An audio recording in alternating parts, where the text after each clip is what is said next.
2022년 3월 20일 사순절 세 번째 주일입니다.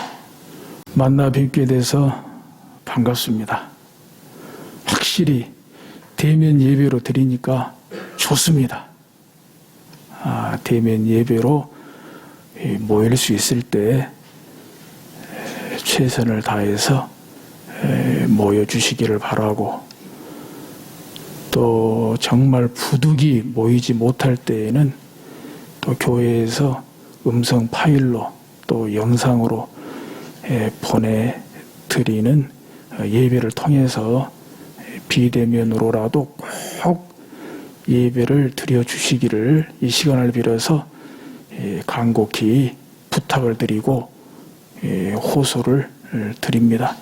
그래야 교회가 하나 되고 또 믿음 잃지 않고 이 험난한 세파 속에서 승리할 수가 있는 것입니다. 하나님의 선한 손에 도우심, 하나님의 선한 능력으로 살아갈 수가 있는 것입니다. 할렐루야. 성경에 여러 명의 요셉이라는 인물이 나옵니다.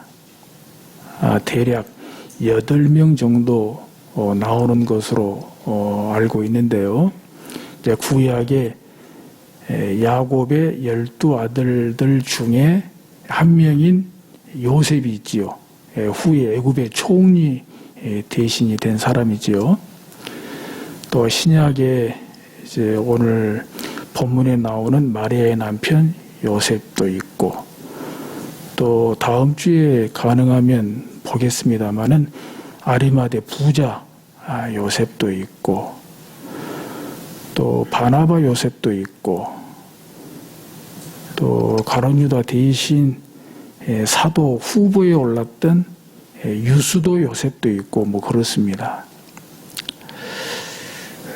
따라서 오늘 설교 시간에는 이 마리아의 남편 요셉을 중심으로 복음의 말씀을 전하도록 하겠습니다.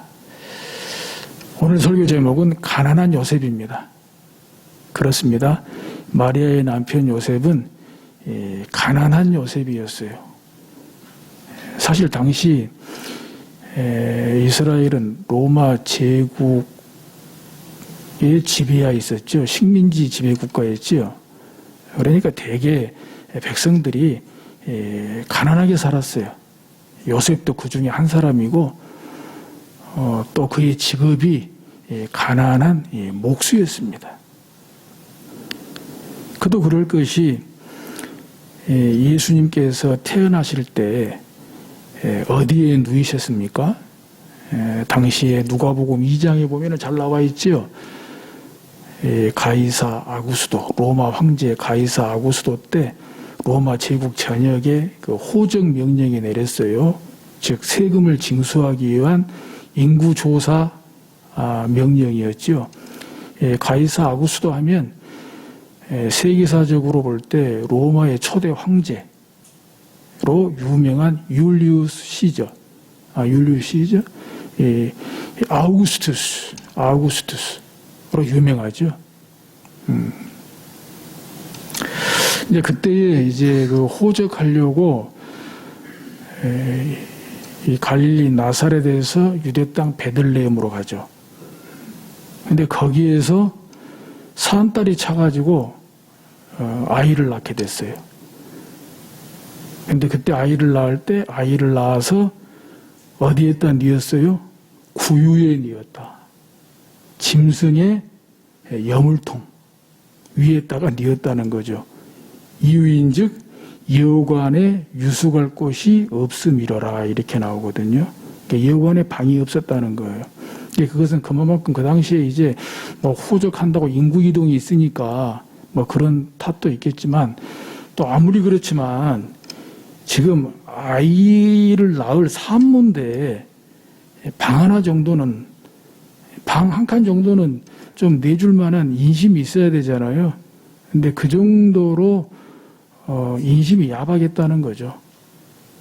또 그 정도로 당시에 살기가 어려웠다는 것도 추측해 볼 수가 있는 것입니다.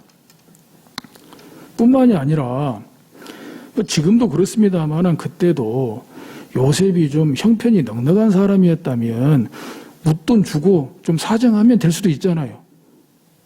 웃돈도 주고 이렇게 지금 산모가 이 산딸에 대해서 막 지금 얘기가 나오려고 하는데 좀 뭔가 융통성이 있지 않았겠어요? 그럼에도 불구하고 예후관방에서 유숙하지 못하고 아이를 낳지 못하고 소위 마국간 그 가축 우리에서 태어나서 연물통 위에 누웠다. 그것이 얼마나 요셉이 가난했는지 말해주고 있는 것이지요. 뿐만 아니라 뒤에 마리아가 산모 정결 규례에 따라서 번제 속죄제로 뭘 드립니까? 비둘기 한 쌍을 드립니다. 근데 원래 일반적으로는 그 양 한 마리를 드리게 돼 있어요. 번제 같은 경우는.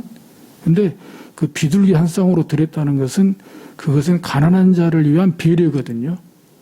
그렇게 보더라도 요셉은 가난한 사람이었어요. 그런데 오늘 주어진 본문 말씀 가운데 보면 가난하지만 결코 가난하게 보이지가 않아요. 가난하지만 부요하게 보여요. 가난하지만 부자로 보여요. 이걸 보고 뭐라고 보통 표현하지요? 없이 사는데 있어 보이는 거 있죠. 없이 사는데 있어 보여요. 허세를 부려서가 아니고요. 있는 채 해서가 아니고요. 그냥 그대로 가난한 사람인데 부유해 보이고 없이 사는데 있어 보이고. 오늘 본문의 말씀이 궁금하시지요? 아멘?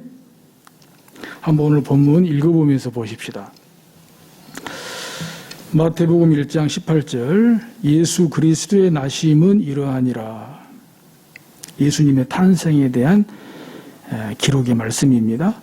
그의 어머니 마리아가 요셉과 약혼하고 동거하기 전에 당시 유대인의 결혼 풍습은 결혼하기 1년 전에 약혼을 합니다. 그리고 이 약혼은 결혼과 마찬가지입니다. 근데 이제 같이 살지는 않는 거예요. 같이 살지는 않는 거예요. 그걸 반영하고 있습니다. 그러니까 아이를 낳을 턱이 없죠. 같이 살지 않으니까. 근데 약혼은 결혼과 똑같은 효력을 갖고 있는 거고. 그런데 성령으로 잉태된 것이 나타났더니 예수님은 분명히 성령으로 잉태됐죠. 이미 마리아에게 알려진 거예요. 하나님의 천사가 마리아에게 나타나서 성령으로 잉태될 것을 말씀하셨어요. 마리아도 처음에는 완강히 부인하다가 결국 하나님의 말씀에 순종하게 됐지요. 성령으로 잉태했어요. 근데 여기에서 성령으로 잉태된 것이 나타났더니 이것은 성령으로 잉태된 것이 이제 때가 되니까 어떻게 돼요? 배가 불러오는 거죠. 배가 불러와요. 표가 나요. 아마도 이것으로 봐서 이 마리아가 성령으로 잉태된 것을, 자기가 잉태된 것을 남편 요셉에게 말하지 않은 것 같아요. 또 사실 말해 뭐 하겠습니까? 말한다고 해서 어떻게 다른 수습할 방안이 없는 거잖아요. 그러다 보니 때가 되면 알겠지 하고 말을 안 한 것 같아요. 마리아도 냉간해요. 그래서 지금 요셉이 알게 된 거죠. 19절에 그의 남편 요셉은 의로운 사람이라. 율법에 철저한 사람이고 율법에 충실한 사람이고 율법대로 살려고 하는 사람이고 제사장 나라의 백성으로 살려고 하는 그런 사람이라는 거죠. 벌써 있어 보이죠? 먹고 살기 힘든 가난한 사람인데 이런 사람이라는 거예요. 그래서 그를 드러내지 아니하고 가만히 끊고자 하여. 참 여기에 이 요셉의 고차원적인 의로움이 있는 거죠. 왜냐? 신명기 법으로 말하면 이런 경우에 소위 다른 남자를 통해서 아이를 임신했다? 간음이잖아요. 간음이잖아요. 이런 경우는 신명기 법으로 할 것 같으면 돌로 쳐 죽여야 돼요. 돌로 쳐 죽여야 돼요. 그렇게 되면 동네에 소문 다 나고 마리아는 정말 간음한 여인으로 완전히 정죄당하고 그것을 얼마든지 신명기 율법으로 가능하다 이 말입니다. 그런데 요셉은 율법에 철저하고 율법에 충실하고 그리고 의로운 사람이라는 거죠. 그런데 그 의로운 사람이 어떻게 했냐? 그를 드러내지 아니하고 그렇게 안 하기로 했다는 거예요. 신명기 법대로 안 하기로 했다는 거예요. 동네에 소문 안 내고 마리아 정죄 안 하고 어떻게 해서든지 이것을 가만히 끊고자 이것은 조용히 파혼할 생각을 했다는 거예요. 조용히 파혼할 생각을 했어요. 이건 성경에는 일일이 안 나오지만은 우리가 이런 말씀을 통해서 한번 이렇게 유추해 볼 때 어디까지 생각했을까? 이것을 정말 동네에 소문 안 내고 조용하게 파혼하려고 할 때 어디까지 생각했을까? 이 아이를 임신하게 한 남자와 살게 해줄 것까지 생각했다는 거예요. 왜? 임신을 했는데 파혼하고 버리면 이 마리아가 어디 가서 살겠습니까? 어디 가서 살겠어요? 그러니까 그냥 조용히 파혼하고 차라리 이 아이를 임신하게 한 남자와 이렇게 살 수 있는 그런 길이 없을까? 이런 요셉을 가리켜서 성경은 의로운 사람이다 그랬어요. 의로운 사람이다.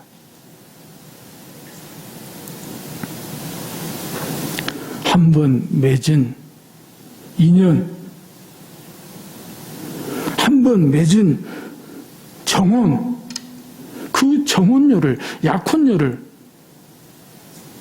어떤 경우에도 믿어주고 지켜주고 싶은 그런 간절한 그런 마음이 반영되어 있다고 볼 수 있습니다. 이런 요셉을 가리켜서 하나님은 신명기 법대로 하지 않았음에도 불구하고 하나님은 의로운 사람이다 그랬어요.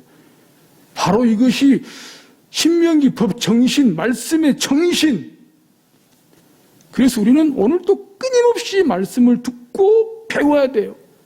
여기에 담긴 하나님의 뜻이 뭔지, 하나님의 마음이 뭔지, 우리를 향하신, 우리 교회를 향하신 하나님의 마음이 뭔지, 그 십자가의 사랑이 뭔지, 그 십자가의 용서가 뭔지 요셉을 통해서 배울 수가 있는 거예요. 그래서 20절에 이 일을 생각할 때 오죽이나 생각을 많이 했겠습니까? 말이 생각이지 얼마나 고뇌했겠습니까? 얼마나 고뇌했겠습니까? 그러는 요셉은 얼마나 괴로웠겠습니까? 비록 가난하지만 마리아와 약혼해서 이제 결혼하면 자식들 낳고 정말 알콩달콩 행복하게 살 것만 꿈을 꾸었는데 이런 날벼락이 어디 있단 말입니까? 이 일을 생각할 때에 주의 사자가 현몽하여 이르되, 아무래도 하나님이 잠을 재우신 것 같아요. 잠이 왔겠어요? 근데 하나님이 현몽하시려고 잠을 재우셨나 봐요. 그래서 주의 사자가 현몽하여 이르되, 꿈에 나타나 말씀하시되 다윗의 자손 요셉아 내 아내 마리아 데려오기를 무서워하지 말라. 그러니까 얼마나 그때 무서운 정도, 단순히 뭐 고뇌하고 뭐 괴로워하는 정도가 아니라 무서워했다는 거예요. 무서워하면 어떻게 합니까? 두려워 떨지요. 온 몸을 떨었을 거예요. 온몸을 떨었을 거예요. 그래서 마리아 데려오기를 무서워하지 말라. 그에게 잉태된 자는 성령으로 된 것이라. 성령으로 된 것이라. 마리아 잘못 없다. 마리아 다른 남자하고 간음 안 했다.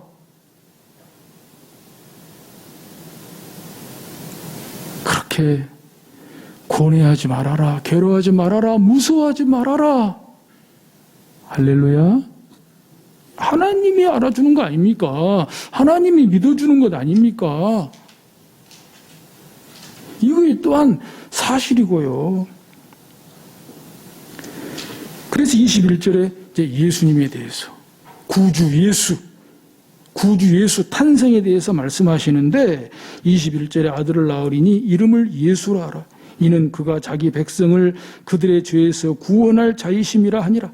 22절 이 모든 일이 된 것은 주께서 선지자로 하신 말씀을 이루려 하심이니 이르시되 23절 보라 처녀가 잉태하여 아들을 낳을 것이요 그의 이름은 임마누엘이라 하리라. 이사야 7장 14절에 나와 있는 거예요. 그러니까 이것은 요셉이 이 말씀을 알고 있었다는 거죠. 전혀 모르는 말씀을 해서 뭘 이해가 되고 깨달음이 오고 믿음이 오고 순종을 하겠습니까? 성령으로 잉태됐는데 정말 이는 정말 예수고 구원자고 임마누엘이다. 하나님이 우리와 함께 계시다. 이런 뜻이라고 뒤에 말씀에 나오지 않습니까? 이 주의 사자의 현몽하는 말씀을 듣고 24절 요셉이 잠에서 깨어 일어나 주의 사자의 분부대로 행하여 그의 아내를 데려왔으나 야, 꿈에서 깨자마자 꿈에서 주의 사자의 그 현몽하는 말을 듣고 꿈에서 깨자마자 그대로 순종해서 마리아 데려오는 것을 무서워하지 않았다. 그대로 데려왔다. 그리고 동침하기 예수님이 탄생하기까지 마리아와 동침하지 않았다. 이렇게 나오는 거죠. 정말 이 대목은 이 마리아보다 한 수 위예요. 그 누가복음 그 1장 가운데 나오잖아요. 그 주의 사자가 마리아에게 나타나서 성령으로 잉태된 것을 이렇게 말씀하실 때 마리아가 딱 한 가지 항변을 합니다. 따집니다. 내가 남자를 알지 못하는데 어찌 이런 일이 있을 수 있습니까? 라고 한번 따져요. 내가 남자를 알지 못한데 어찌 이런 일이 있을 수 있습니까? 어찌 내가 잉태할 수 있습니까? 근데 요셉은 묻지도 않고 따지지도 않았어요. 묻지도 않고 따지지도 않고 정말 꿈에서 깨어서 그대로 순종했어요. 그대로 순종했어요. 아내 데려오고 예수님 낳기까지 동침하지 아니하고 그렇게 해서 마침내 우리 주 예수 그리스도께서 마리아에게서 탄생하시게 된 것이지요. 할렐루야. 예수님의 탄생 이야기 나왔으니까 시간은 지났지만 지난 성탄절 감사헌금 감사 말씀을 드려야 되겠습니다. 우리 교회가 작년부터 성탄절 그 감사헌금 상자에 매일 1,000원씩 넣으면서 이렇게 기도하고 또 성탄절에 그 모아진 것을 이제 드리기로 했잖아요. 그런데 제가 그 사이에 특별히 무슨 거기에 대해서 뭐 언급을 뭐 이렇게 한 것도 아니고 해서 얼마나 많은 관심을 가지시나 싶었는데 성탄절이 막 다가오니까 몇 분들은 막 전화도 오더라고요. 그걸 어떻게 냅니까? 상자째로 가져와서 냅니까? 모아서 냅니까? 막 이렇게 문의하신 분들도 계셨는데 그 성탄절 헌금 내역을 좀 보니까 내신 모든 분들이 정말 정성껏 내주셔서 감사하고요. 근데 특별히 우리 노 권사님 중에서나 또 우리 어르신들 가운데서는 정말 정해진 액수보다 매일 1,000원씩 1년 정해진 액수보다도 더 많게 그렇게 내신 어르신들이 막 여러분들 계시더라고요. 물론 다른 분들도 그렇게 하셨지만, 그렇게 하다 보니 지금까지 평소에 드려진 성탄절 헌금보다 2배 이상 이렇게 나왔어요. 근데 이런 마음으로 드리게 되면 올해는 3배도 안 되겠냐 이런 생각이 들어집니다. 그런데 마음이잖아요. 이렇게 예수님이 탄생했다고요. 한 여인의 순종을 통해서, 한 남자의 순종을 통해서. 예수님의 탄생이 참 인간으로 볼 때 너무너무 귀한 것이, 이 가난한 요셉이 이렇게 순종했다고 쳐요. 그렇다고 해서 이 요셉의 앞으로의 인생이 꽃길이 아니었어요. 너 이렇게 순종했으니 30배, 60배, 100배로 복받고 형통하고, 이게 아니었어요. 오히려 요셉과 마리아의 가정에 예수님이 오셔서 그날부터 요셉은 평범한 목수였지만 험난한 길을 걸었어요. 바로 그냥 예수님 태어나자마자 헤롯 왕의 살해 위협을 피해서 애굽으로까지 피난을 갔어요. 이게 보통 일입니까? 그럼에도 불구하고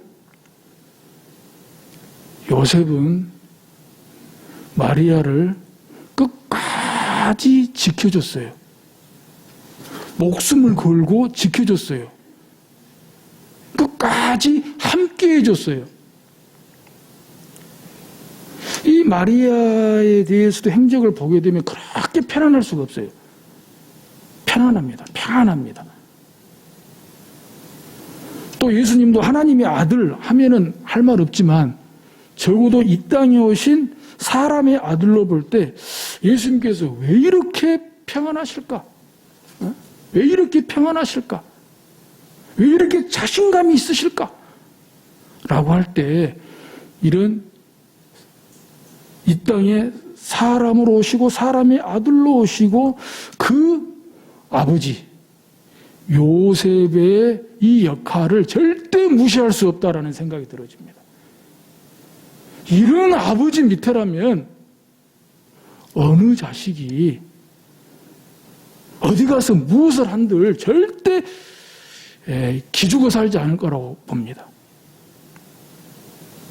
어디 가서 뭘 하고 살아도 정말 자신감 있게, 또 자존감 있게 그렇게 살 것이라고 생각이 됩니다. 오늘 본문을 전체적으로 보게 될 때 정말 요셉은 의로운 사람이었어요. 성경이 기록되어 있잖아요. 의로운 사람이었어요. 성령으로 잉태되었다는 것을 믿음으로 순종했어요. 성령의 사람이었어요. 임마누엘, 이사야 7장 말씀으로 예수님의 탄생을 알려줄 때 그것을 알아들었어요. 말씀의 사람이었어요. 의로운 사람이었고 성령의 사람이었고 말씀의 사람이었어요. 이런 요셉을 일컬어서 마태복음 1장에 예수 그리스도의 계보가 나옵니다. 아브라함과 다윗의 자손 예수 그리스도의 계보라. 예수 그리스도의 계보에 요셉이 나옵니다. 예수 그리스도의 계보는 말 그대로 구속사적 계보입니다. 모든 사람이 다 들어가는 것이 아니에요. 빠진 사람이 훨씬 더 많습니다. 이스라엘 역사의 왕들이라도 예수 그리스도의 계보에는 빠진 사람들이 많아요. 예수 그리스도의 구속사적, 구원사적 계보에 필요한 사람들만 들어가는 거예요. 거기에 요셉이 당당하게 이름을 올려놓고 있습니다. 그런데 어떻게 기록하고 있는 줄 아십니까? 마태복음 1장 16절에 야곱은 마리아의 남편 요셉을 낳았으니 마리아에게서 그리스도라 칭하는 예수가 나시니라. 그래요. 예수님은 마리아에게서 나셨어요. 성령으로 잉태해서 마리아에게 나셨어요. 요셉하고는 아무 상관이 없어요. 예수 그리스도의 구원사와 구속사와 요셉은 아무 상관이 없어요. 그래서 요셉은 빠져도 무방해요. 적어도 예수님과 관련해서 마리아의 남편 요셉을 낳았는데 마리아에게서 이렇게 굳이 쓰지 않아도 돼요. 그런데 성경은 굳이 요셉을 마리아의 남편이라고 기록하고 있다는 겁니다. 이것은 다윗의 족보와 아주 대조가 되는 것입니다. 마태복음 1장 6절에 다윗의 족보를 말하면서 다윗은 우리아의 아내에게서 솔로몬을 낳았다 그랬어요. 우리아의 아내에게서. 이유야 어떻든 간에 우리아의 아내가 누굽니까? 밧세바입니다. 후에 다윗의 아내가 됐습니다. 왕후가 되었다고요. 그리고 솔로몬을 낳았어요. 그런데도 성경은 예수님의 계보, 예수님의 족보에서 절대 다윗이 밧세바에게서 솔로몬을 낳았다고 기록하지 않아요. 우리아의 아내에게서 낳았다고 해요. 이것은 처음에 다윗이 우리아의 아내 밧세바와 간음했잖아요. 그래서 천하의 다윗이라도 하나님이 인정하는 하나님의 사람이고 하나님의 종이라도 아닌 건 아닌 거예요. 밧세바는 우리아의 아내라는 거예요. 거기에 비해서 요셉은 마리아와 사이에서 예수님이 탄생하시지 않으셨음에도 불구하고 성령으로 잉태되어서 순전히 마리아에게서 탄생하셨음에도 불구하고 마리아의 남편 요셉이라고 기록해 준다는 거예요. 이건 하나님의 인정이지요. 요셉의 명예를 회복시켜 주는 것이지요. 의로운 사람으로, 성령의 사람으로, 말씀의 사람으로. 아멘. 저 뒤에 요한복음 19장에 보면 예수님께서 십자가에 달리셔서 돌아가실 때 거기에 예수님의 어머니 마리아 또 다른 여자들 등등 그 십자가 곁에 서 있었지요. 그때 예수님께서 하신 말씀이 무엇입니까? 그 어머니 마리아를 향해서 여자여 보소서 아들이니이다 그랬어요. 여자여 보소서 아들이니이다. 여자여 귀나이. 여기에서 말씀하고 있는 여자애는 당시 왕후나 귀족 부인들한테 부르는 호칭입니다. 말 그대로 가난한 목수의 아내잖아요. 일반적으로 귀나이라는 용어를 붙이지 않아요. 근데 예수님은 그 십자가상에서 어머니 마리아를 향해서 귀나이 보소서 아들입니다. 제가 당신의 아들입니다. 제가 어머니 아들입니다. 그렇게 말씀하셨거든요. 그런 맥락에서 제가 추산해 볼 때, 묵상하는 가운데 추상해 볼 때 요셉이 사실 좀 일찍 그 세상을 뜬 것 같아요. 처음만 나오지 뒤에 안 나옵니다. 그렇다고 볼 때 예수님께서 이 사람의 아들로서 이 아버지 요셉을 임종을 지킬 때 마지막에 요셉에게 무엇이라고 말했을까? 적어도 무슨 말 한마디는 남겼을 텐데 제 나름대로 추산해 볼 때 그 어머니 마리아에게 여자여 보소서 아들입니다. 어머니 제가 당신의 아들입니다라고 말씀하셨던 예수님이시라면 이 요셉을 보고도 이 요셉의 마지막 임종을 지켜보면서 아버지 제가 당신의 아들입니다. 이 세상에 당신의 아들로 와서 행복했습니다.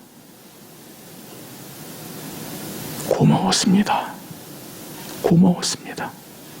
꼭 그 말씀 해 주셨을 것 같아요. 할렐루야. 우리 사순절 세 번째 주일을 맞이합니다. 우리 주 예수 그리스도의 십자가의 고난과 희생을 묵상하면서 정말 요셉의 믿음과 성품 닮아서 이 시대의 의로운 사람으로 성령의 사람으로 말씀의 사람으로 우리 함께 하나 되어 살아가실 수 있기를 주의 이름으로 축복합니다. 목회 서신 읽어드리고 마치도록 하겠습니다. 말몽 얼마 전 밤에 아들에게 전화가 오기로 되어 있었습니다. 그런데 밤이 늦어도 연락이 오지 않아 제가 먼저 전화를 걸어 혹시 무슨 일이라도 있는가 물었더니 작업하다가 깜박 잊었다고 했습니다. 아들은 애니메이션 전공과 관련하여 자기가 하는 일을 작업이라고 말했습니다. 대개 미술하는 사람들은 자기가 하는 일을 작업이라고 표현하고 음악하는 사람 가운데 악기를 다루는 사람들은 연주한다고 합니다. 그렇다면 나는 뭐 하는 사람이라고 말할 수 있을까? 잠시 생각해 보았습니다. 예컨대 설교 준비를 하다가 누가 전화가 와서 뭐 하냐고 물어본다면 나는 뭐 하는 중이라고 말할 수 있을까? 연주는 영 아닌 것 같고 작업도 썩 어울리는 것 같지가 않았습니다. 이리저리 생각해 보아도 그냥 설교 준비하다가 이렇게 말하는 것 외에 달리 뾰족한 말이 없는 것 같았습니다. 굳이 다르게 표현한다면 하나님과 시간을 보내다가 이런 표현 말고는 도무지 적절한 말이 떠오르지 않았습니다. 중요한 것은 예수라는 사람들에게 작업 또는 연주라는 표현이 똑 떨어지는 것처럼 설교 준비하면 똑 떨어지는 분명한 한 가지가 있어야 하지 않겠느냐는 제 소견입니다. 설교가 얼마나 중요한데 그저 설교 준비라는 표현만으로는 너무 평이하고 창의성도 없고 더구나 매일 매주일 설교를 준비하는 목사로서 정체성의 부족이라는 생각입니다. 설교를 준비하다 보면 어떤 때는 정말 집중도 잘 되고 깊이 있게 묵상이 잘 되는 때가 있는가 하면 어떤 때는 이런저런 일들로 집중도 안 되고 정신이 산만해서 준비에 엄청나게 방해를 받을 때도 있습니다. 심지어 어떨 때는 눈도 너무 피곤하고 체력이 딸려서 어려움을 겪을 때도 있습니다. 그럼에도 그런 모든 부족한 가운데 현실을 초월하여 설교 준비를 할 수 있을 때는 그냥 모든 것을 맡기는 때입니다. 오롯이 하나님께 맡기고 허락하신 것만큼 보는 것입니다.